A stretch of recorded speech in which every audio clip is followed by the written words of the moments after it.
So we're going to try to adjust the projector a little bit so that you can see better in the back. Well, once again, I'm really impressed with what the Nature Conservancy has done to continue our original water study, and what I'm really hoping that the outcome of this will be is that we will be sort of a model watershed in terms of trying to address the issue of how do you keep our economic engine going, which is wine growing, and have adequate water also for public trust resources, and that's what I think will be the outcome of this. It'll take cooperation and some more study, but in the end, I think it'll work. So this is a special year for a couple of reasons. First of all, it's the 100th anniversary of UC Cooperative Extension. Started in 1914, although our office didn't open until 1917. And is the 50th anniversary of when Dr. Ed Meads came to Anderson Valley and started his winery, Ed Meads, and planted Pinot Noir. So, and that was the beginning of really what we're sitting and enjoying today. And UC plays a role, because the first thing that happened was Dr. A.J. Winkler used to come up and judge wine grapes from UC Davis at the Boonville Fair, and that was always something to look forward to every year. And he would judge the backyard garden grapes, and he got interested in this area as a grape growing region and started doing some temperature studies. And when he came out with his book, Viticulture, in 1952, he said that this was a Winkler region too, that there was probably enough heat here to grow things like Pinot Noir and Riesling. And that was part of what attracted Dr.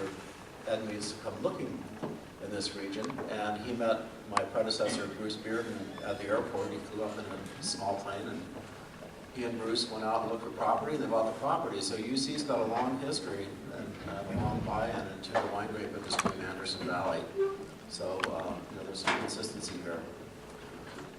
All right, so I'm going to talk about this year. We really haven't had very much rain here, like 2 inches, I think, in our rainy season. So, man, we were really fighting our fingernails. And I turned to 2 colleagues in Australia to ask them, what did you guys do? Because I know that you went through some horrific drought with the Murray-Darling River, which is their major irrigation supply for most of South Australia, only had 20% flow. So, of course, they prioritized it, and it went to urban uses first, and they just had extraordinary mandatory rationing, but they still survived it. And I'm tried to take some of the messages from them to share with you, so that if you're thinking about how to manage with your vineyard with less water, here's some tips. The first thing that I would say is that you're already doing a lot of this, so it's not like I'm going to probably enlighten you on stuff you don't already completely know, but maybe we can help figure out when's the best time to irrigate if you have a limited supply. So these are some of the folks that gave me a hand: Michael McGourty, Chris Penfold, Glenn Ward, Ian Goodwin, and Peter Dry. So one of the things that I do, of course, is I travel internationally, and a lot of people think I'm just having a good time eating wonderful food and tasting great wine, which is true. But I'm also looking for information to bring back to you. And we've actually had a lot of interaction with folks like Peter Dry and Chris Penfold, who both visited Mendocino County, and they know our region now, and we've consulted. Several times I'll get on the phone or email them or whatever, and this is how this presentation came to be. First thing you want to do is kind of confirm your irrigation water amount and availability. Your pond levels, well levels, or what are you going to be allowed to pump from other surface sources. So I just saw that the State Water Resources Control Board said basically your riparian rights are suspended as of June 1 above the town of Healdsburg on the Russian River. So that means you're not allowed to pump unless you have a water right. So that's kind of bad news if that's all you have is riparian rights. So that's an example of going forward after the 1st of June. If that's it, you're not going to be able to legally pump water along the Russian River, which is the first. So if you can take a look at your pond and kind of gauge how much water is in there, you want to do that and try to figure out what the water supply looks like compared to normal and get some sense of the percentage of water that you have left. Make sure that your irrigation system is working properly. Do all the usual stuff. It sounds so stupid, but this is real basic. Check your filters and the emitter outputs, flush your end of your lines, fix leaks. these are, in a year like this, you just can't afford. Check your pressure, and if you need any help on this, my office or the Natural Resource Conservation Service can help you do an evaluation of your system.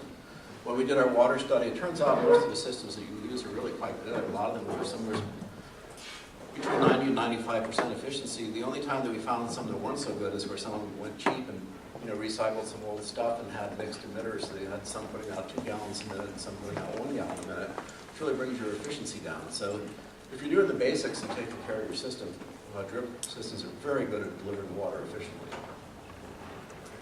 Plan on a smaller crop if water is inadequate. So, prune a few buds. Well, it's kind of late for that.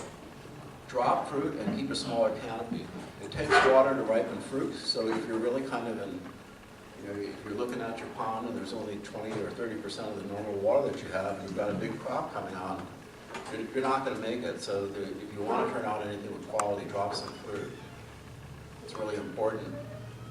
And the same thing with canopy. If you've got a big canopy, think about making it a smaller canopy, because pretty much water use is directly proportional to the size of the canopy of the vine.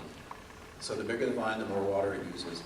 So what you can do is you can make the vine smaller, but if you do that, I recommend also dropping fruit, because otherwise all you do is delay, delay, delay. And instead of picking the first week of October like we normally would hope to do, you'll be picking the 3rd or 4th week of October, which means you'll probably get rained on if it ever rains again. So anyway. Maybe that's a good way to make it rain, I don't know. So here's an idea that we would say is kind of managed for growth stage.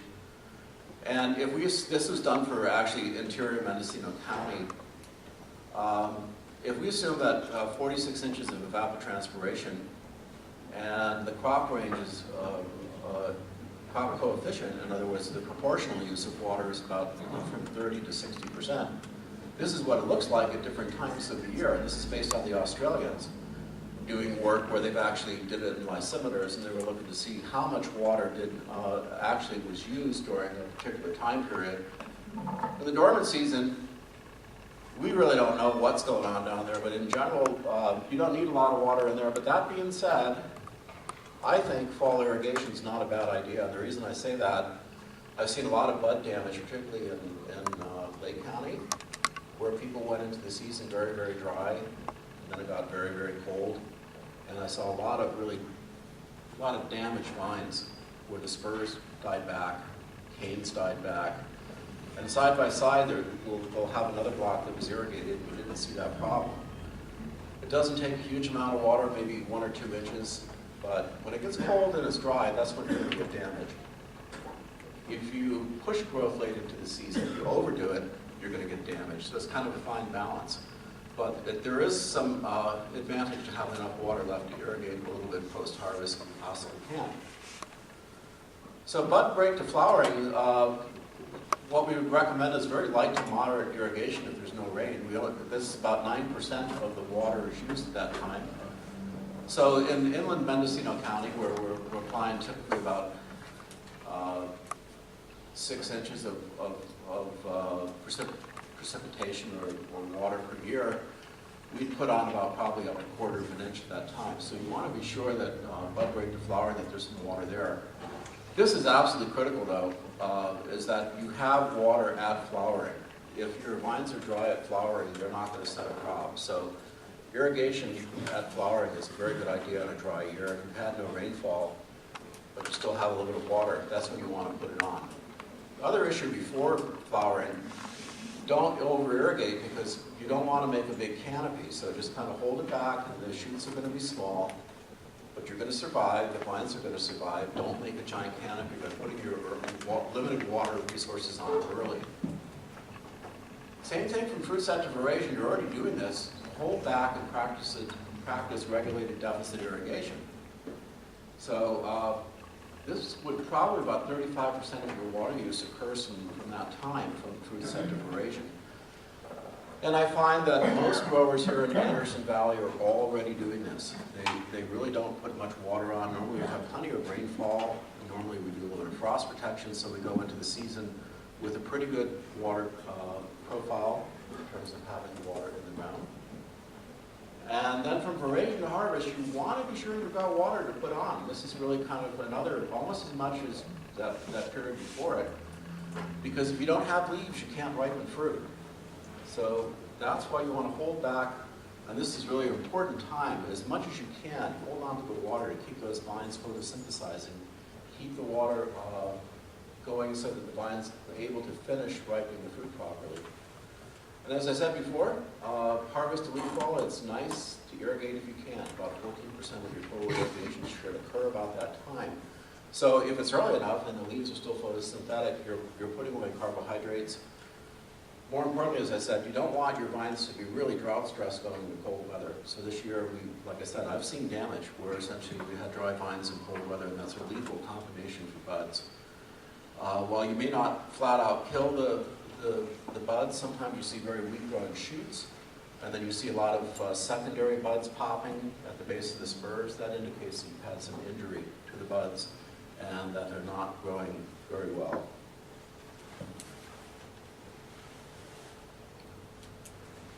So bud break irrigation, the Australian research suggests that it's very difficult to compensate for an entire wetted root zone with drip irrigation. So had it not rained, we would have had a hell of a time trying to get things to go very well, because the drip system, it's very, very difficult to really pre-irrigate enough to get the soil profile wet enough to really have water available for you during the season. However, they said from their observations, vines are much more tolerant of reduced irrigation than they thought possible for one season. However, 2 seasons become a problem. So we have 2 seasons in a row of really, really dry, i.e. practically no irrigation, which is what happened to them in 2006, 2007. Then you start to lose vines. But they can take a year. They can take a year. And what they did in year 2 with no water coming on, a lot of them really sheared and pruned the vines very, very heavily, dropped all the fruit, and they were able to keep some of them alive. So grapevines have a real strong propensity for survival, but you're not going to get fruit production, so it's going to be very, very difficult to hold on if you want to bank a lot of money. Pruning strategies in drought, I'd say prune to a normal bud number and see what happens with the rain. This is kind of, let's be optimistic. Then if you get to the end of that period and you're getting close to bud breaks, reduce buds by limiting the percentage of the spurs to 1 bud. So get your bud count down and make a smaller canopy. Another thing that we do, which I recommended to people who are kind of iffy with frost water, is long prune, then adjust at bud break. You can also wait until after frost to remove shoots during the suckering pass. So there's a couple different strategies. You can go ahead and prune normal and wait and see what happens as frost season ends, and then come back and adjust your canopy by taking whole shoots out. So these are all your options in terms of what you can do. Bottom line, dry weather, less canopy, less fruit.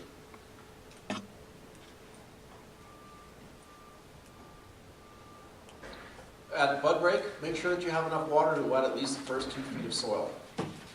And that's not a lot, but really dry bud break, make sure you have at least 2 feet of soil. That's where about 75% of the roots are.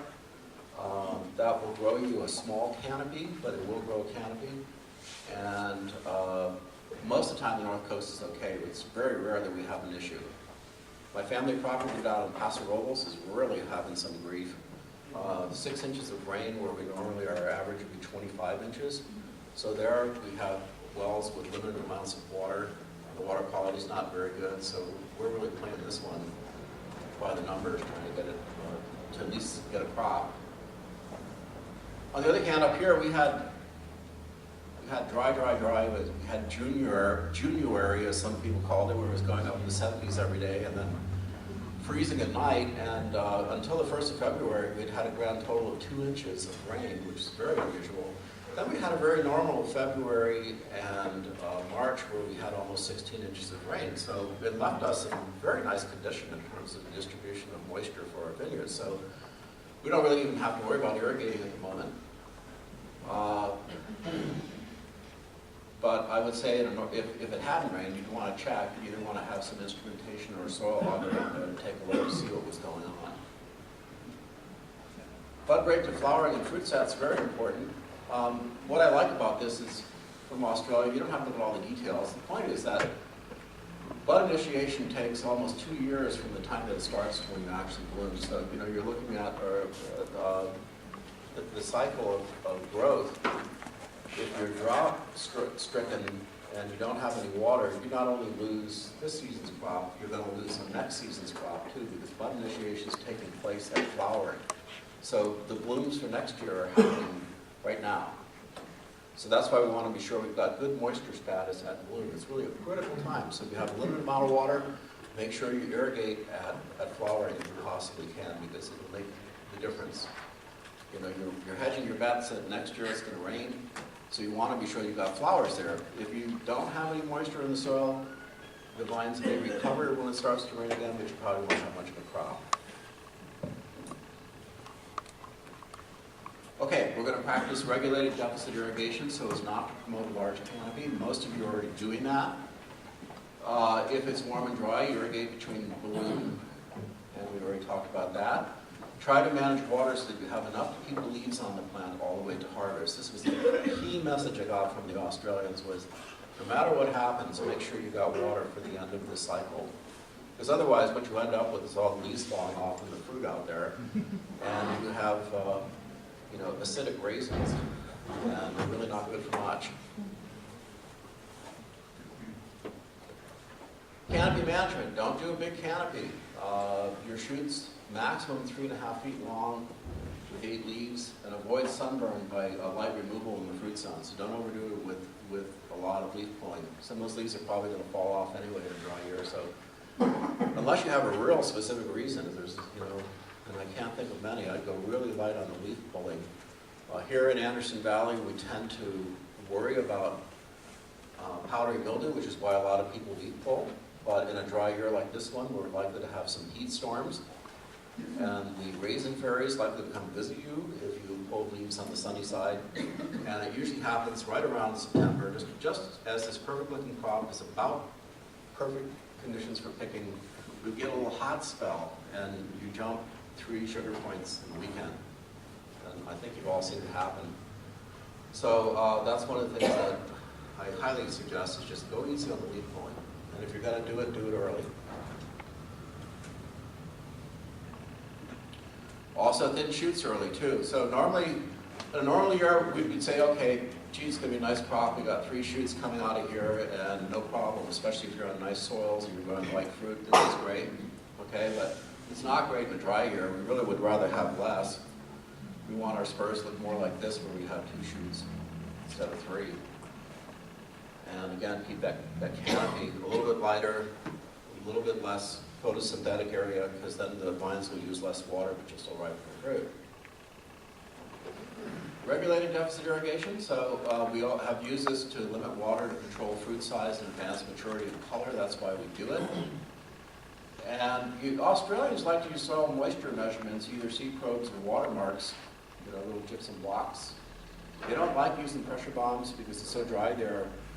They don't work very well, or so they say. They say they work great if you want to get up at 2 in the morning and take the readings, but nobody does, unless you're a researcher and you have graduate students you can force out there. But normal people don't want to do that, so they tend to use a lot of watermarks. It's their favorite because they're not expensive. I also think in our case, we can look at the vine conditions. In California, pressure bombs work fine. The stomatal conductance or barometers also are a possibility, but they're expensive, and you almost have to have a consultant do that for you. It's not one of those things that most growers are going to be doing. This is something we don't utilize very much. How many people have gypsum blocks in their vineyard? Yeah, this is something we probably, going forward, you know, as we work with Nature Conservancy to try to figure out how are we going to design the vineyard of the future. This is one of the things we ought to include. This is not an expensive technology. The Australians swear by it, and they have it worked out pretty good. It does require some calibration. It does require some learning on how to use the tool. You can actually do cost sharing with NRCS to install these if you want. They'll help you pay for them. But they give you real-time data, which is really important. So this is telling you what's going on in the soil. Personally, I think using this along with a pressure bomb is really pretty ideal in figuring out when to do your irrigation. A pressure bomb lets you know how tightly The moisture is being pulled up by the plant. That's a simple oversimplification. And then this lets you know what's going on in the soil, so you can figure out, okay, are we reaching a point where what's left is going to be very, very hard for the plant to pull out. So, let me see if I got this right. So as the numbers go up, that means it's time to irrigate, and then they drop. Am I saying this right, Al? That shows you how much I use it. So this is looking at how, basically what these guys do is they're measuring how easily does a current of electricity pass through the electrode. And the drier it is, the more difficult it is for electricity to get through the electrodes, and then these numbers go up. And this is just from them. They have some suggestions of when to start. So the point is that there are data out there for you to refer to. It's not like a brand new technology we have to learn, but soil types all differ. So depending on the water holding capacity of the soil, you have to have your watermark somewhat calibrated to it. Crop load. The more fruit, the more water you're going to need. If you have no water, consider removing all the fruit by machine or urea sprays. I mean, that's a desperation situation. We're not looking at that. We almost were. You know, had we not had those great little rainstorms in February and March, this is the kind of stuff we would have had to think about. The Australians have found that blocks recover best from dry conditions during the next season when fruit has been completely removed. So they basically, you know, if they have a low amount of water, what they do is kind of water rationing, and they say, okay, we really make the most money out of our old block of Syrah over here because it goes in the penfold range. And this other block of Chenin Blanc, well, we grow it because we get a lot of tonnage. But, you know, if we have to choose, we're going to keep the Grange program going because that's the stuff that's $300 a bottle. And the Chenin Blanc, we'll just, you know, cut our losses, and basically the fruit's gone. The vines will survive. We'll come back next year, and hopefully there'll be water to irrigate it with. Vineyard floor management. So mow or spray out cover crops early to reduce competition for moisture between vines and cover crops. So remember, most of the activity in plants is taking place in the upper 18 inches of soil. That's 75% of your root system. Where do annual plants like to grow? In the same place. So what's the cycle of a lot of our cover crops? They're pulling moisture really heavy in the spring from about probably March until June. They're going through their life cycle, and they're pulling 90% of the water they're going to need out at the same time that your vines are just getting started. So we want to kind of reduce that. And also another good reason to reduce it is frost protection, because those cover crops are a source of ice nucleation, which causes frost to happen. And they also keep heat from being stored properly in the soil, so that your vineyard is less likely to freeze if you keep everything packed well and the vegetation short. If you do want to do some chemical mowing, which most people don't, but if you're going to do it, 12 ounces per acre of glyphosate or Roundup will work the chemical mowing of weeds, while the annual plants will take them right out. The pear growers use this all the time for fruit finish over in Ukiah. So you see all these orange-looking orchards in the springtime, and that's what they're doing, is that they're spraying out the weeds for kind of a brief period of time with low rates of Roundup, so that their fruit finish will be better. So summer vineyard floor management, this is kind of what things should look like. Everything cut very, very short. Under the vine, weed control is critical. You don't want weeds in the same zone as your grapevines. Australia likes to use straw mulching, and they have these machines. They're called bank-out machines for feeding cows, where they can load up a bale of hay and they throw it on the hay into the trough. If they drive down the trough, it's kind of a labor saver. And they've done pretty good work also taking straw and doing the same thing in vineyards, and finding they get pretty favorable results by protecting the soil from dehydrating. Moisture stays in there from winter rains. Downside of it, it's a little bit of a fire hazard. So you don't want things to get on fire, but if that doesn't happen, it works pretty good. This is a practice in California. I'm not sure why. I think people have done it on an experimental basis, and it's labor intensive, it's materials intensive. But in Australia, where they have a lot of what they call broadacre crops or agronomic crops, they have lots of straw around, so you can obtain straw for quite inexpensive. And they found that this is a good solution for them. I've already told you, go light on the leaf blower, don't overdo it. You know what your customer wants. So there's some customers with this is Sauvignon Blanc love the fruit to look like this, and there's others that love for it to look like that. It kind of depends on whether you're going for grassy hay or for more tropical melony sort of flavor. So make sure that you and your winemaker are on the same page about leaf pulling, because you know, if you deliver this to the person who wants that, and vice versa, they're going to be unhappy. So leaf pulling is something to spend some time thinking about, recognizing traditionally that in drier years we tend to have a little bit more heat storms, and I think you'd be better off going light on your leaf pulling. Okay, so actually Anderson Valley, when I show this slide everywhere else, does a lot of this stuff. This is at Roederer Estate, my Pinot Noir block, and it looks, you know, it's the poster child for how to manage a vineyard in a drought. And this happens to be a block that they don't irrigate a lot. They like the fruit a lot out of it. They don't get high yields, but it's very, very good quality. So you can see kind of a canopy about 3 feet. It's mowed. These are self-reseeding cover crops. They have good under-the-vine weed control. And it's a nice block.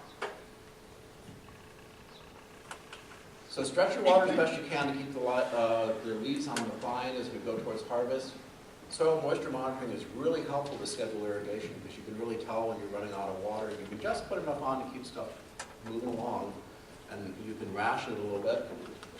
And short intervals are probably best. Make sure that you're hitting the roots and not leaching through the root zone. So 6 to 10 hours, depending on soil texture, would be enough. So I know some people like to turn their irrigation on for 24 or 30 hours and let it rip, but most of that's going beyond the root zone, or at least the roots that are really active. So you're better off going with short amounts a little bit more frequently if you have a limited amount of water. Harvest considerations are also really important under these conditions. So we want to be sure that the winemaker is checking fruit chemistry with you. Drier conditions are probably going to affect ripening, especially pH and TA, and they're going to accelerate ripening. So fruit might ripen at lower sugars, so be sure that you're tasting and checking the seed maturity and looking at the fruit chemistry. Okay, if you run out of water, though, you're going to be in the opposite situation. You're going to ripen by dehydration, which is bad. So you're going to have low pH, high TA, high percentage bricks sugar, and the raisin fairy will probably visit you. So it's more challenging in the winery to make good wine out of this kind of fruit. So you might have high sugar and high acid, and that's really kind of a bit of a nightmare to try to make good tasting wine out of. If you're lucky enough to have a little bit of water left over, cold winters are an issue. You're less likely to receive winter injury if you can irrigate some. And so it's hard to call. If you have limited water left and the weather is dry, are you a gambler? Or are you thinking, gee, it's going to rain? The odds are it's going to rain. And I think that's, you know, traditionally how we kind of looked at it, and I know I would think that way, because it's rare that we have 2 drought years in a row, but you know, all bets are off now. The way that things are working the last few years, we're getting most of our precipitation in 3 to 5 events. All right, and kind of thinking back to what Jason was talking about, we need to refocus of thinking about a wet season and thinking more about, okay, when is it actually raining? You know, we're having to redesign or rethink about what our water system is capable of capturing and how we irrigate. But these are sort of some final thoughts based on my discussions with Australians. They've accepted climate change. There's no debate in Australia about climate change, so they don't have anybody going, climate change is just a farce. You know, they don't think that at all. And they irrigate less than we do. They always have and they always will. They just always had less water, so they've always been much, much stingier with irrigation. They don't use rootstocks in many places. These things are on their own roots because they've managed to keep phylloxera kind of under control. And it's not found very much around the country. So, consequently, grapevines of their own roots actually make a really good root system. The problem, of course, is we have phylloxera, so we can't do that. There's actually some crazy people out there that are planting on their own roots. And they're planning on using admire and keep phylloxera under control, which sounds like a recipe for disaster to me, because you know, what's going to happen is that they'll eventually get resistance to admire, because phylloxera have an extraordinary ability to reproduce. And okay, maybe you can extend the life of an old AXR vineyard for a little while using admire, but I would not I would not suggest to plant something that's susceptible to phylloxera and then plan on keeping it alive by putting pesticides into the ground. It's just a really bad idea. When they use rootstocks, they've eliminated pretty much anything that has Vitis riparia parentage. So that includes 10114, SO4, and 5C. And right now, I would say probably a good 50–60% of our Pinot Noir vineyards are planted on 10114. So they've just phased those out. You just don't find those rootstocks used in places where they use rootstocks. They're going for things that are much, much more vigorous, like Ramsey, 1103 Paulson, 110R, and 40RU are the rootstocks of choice for that. Well, good luck with the 2014 vintage. Just get out your mojo and everything else you got. And if you have any questions on this, I've also wrote an article for Wines and Wines magazine, which you can contact me. I'd be very happy to share what I wrote with you. And it's basically a summary of this talk. Okay, thank you very much.